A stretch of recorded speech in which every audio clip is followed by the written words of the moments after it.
I'm gonna do it. I'm gonna do it. I am going to prove that Romans 1, the oft-cited, legitimate, New Testament section against homosexuality, the New Testament section that is most often cited and has the, best argument against homosexuality, I'm going to prove that it's, in fact, not against homosexuality. I'm going to do it. I am going to get the liberal Christian, the big goal. I'm gonna show that ain't against homosexuality, and I'm gonna do it entirely using internal scriptural arguments. I'm not gonna go to outside arguments. I'm gonna get it. Okay. Now to begin, I'm gonna jump right to a certain chase. I'm gonna go to Romans 13, in which I'm gonna describe how the morality is laid out for Christians after, of course, Jesus fulfilled the Old Testament law and made it so people no longer have to follow the whole keeping kosher, following the Sabbath, dressing a certain way, gibberish. Okay. This is Romans 13:8. Owe no man anything but to love one another. For he that loveth another hath fulfilled the law. For this, thou shalt not commit adultery, thou shalt not kill, thou shalt not steal, thou shalt not bear false witness, thou shalt not covet. And if there be any other commandment, it is briefly comprehended in this saying, namely, thou shalt love thy neighbor as thyself. Love worketh no ill to the neighbor, therefore love is the fulfilling of the law.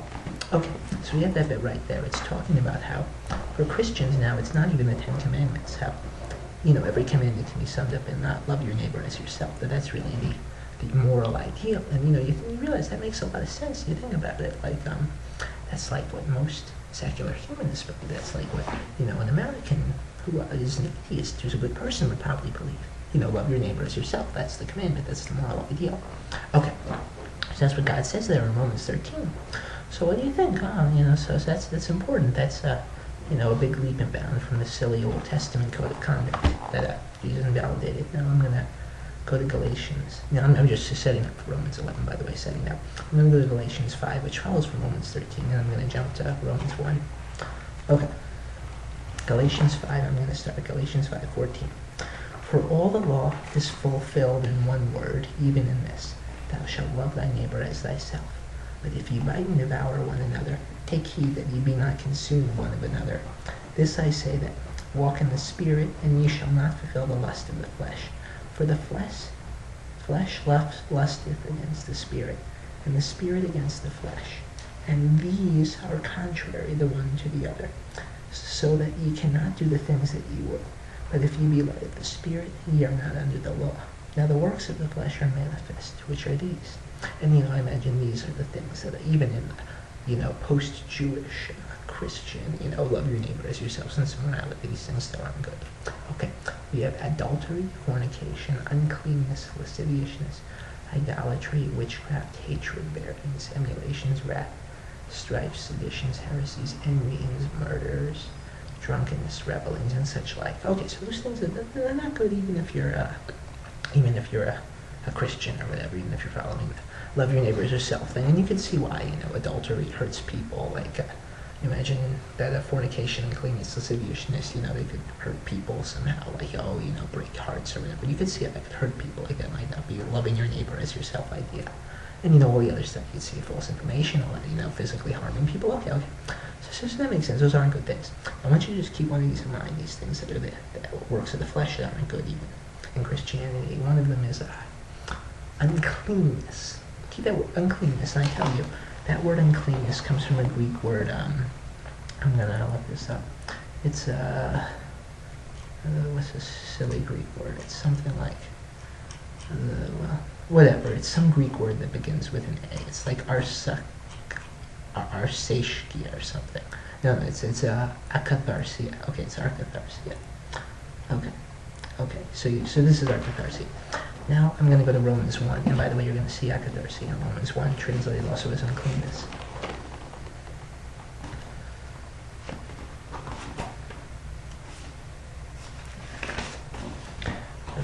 Okay.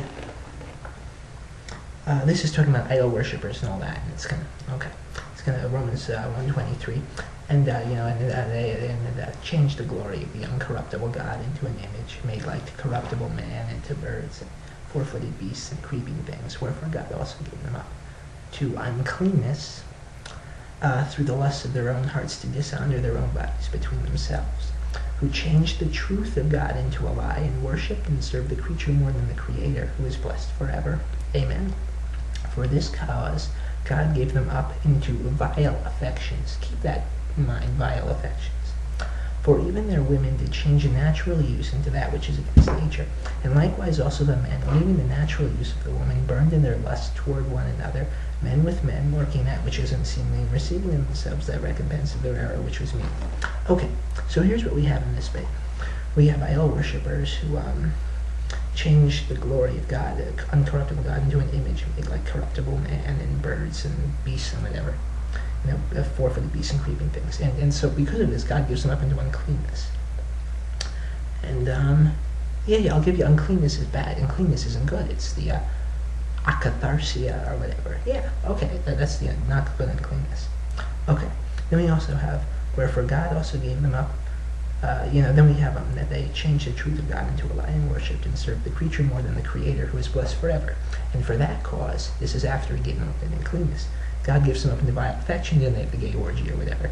Okay, I propose that though the overall uncleanness that they were engaging in was wrong, the homosexual aspect, which is the vile affections, because the vile affection is probably referring to the homosexual aspect, is not wrong. The uncleanness is wrong, but the vile affections aren't wrong. Now you may say, oh, vile affections, vile. Vile is not a good word. Well, that word vile is translated from a Greek word, atimia, or something like that. And that word atimia is translated as the word shame in this bit in 1 Corinthians 11. I'm going to read that for you.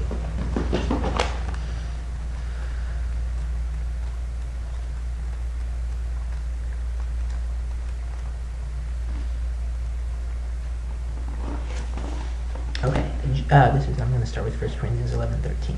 Judge in yourselves, is it comely that a woman praying to God uncovered? Doth not even nature itself teach you that if a man have long hair, it is a shame unto him? That's the same word for vile affections. Doth not even nature itself teach you that if a man have long hair, it is a shame unto him? But if a woman have hair long, it is a glory to her, for her hair is given her for a covering. But if any man seem to be contentious, we have no such custom, neither the churches of God. So in the bit talking about custom in context, it's saying it's a shame or vile for a man to have long hair, which is, something like not obeying his gender rules. It's probably taboo or whatever, especially in that kind. I don't know, probably for them it was even more taboo. Like, no, it's not really so taboo. My hair's a bit long. Okay. So he's saying, yeah, that's a vile, we don't like that men have long hair. It's against nature. But he's not saying it's wrong. In 1 Corinthians 11, he's not saying it's morally wrong. It's unethical. It's against the commandments of God for a man to have long hair. Yeah, he's making a qualitative statement. It's not, it's taboo. It's not what we want, Okay, fine. Now, he uses that same language to describe the homosexuality, the gay part of the orgy that the idol worshippers engage in. Now, I propose what seems to make sense, especially considering what we know from Romans 13, that morality is love your neighbor as yourself. That the wrong engaged in by the idol worshippers in Romans 1 is the uncleanness, the akatharsia, from earlier in the bit, and that was some type of sexual ungoodness that will hurt people somehow, and that the gay aspect of it, the vile affections, is just a taboo aspect.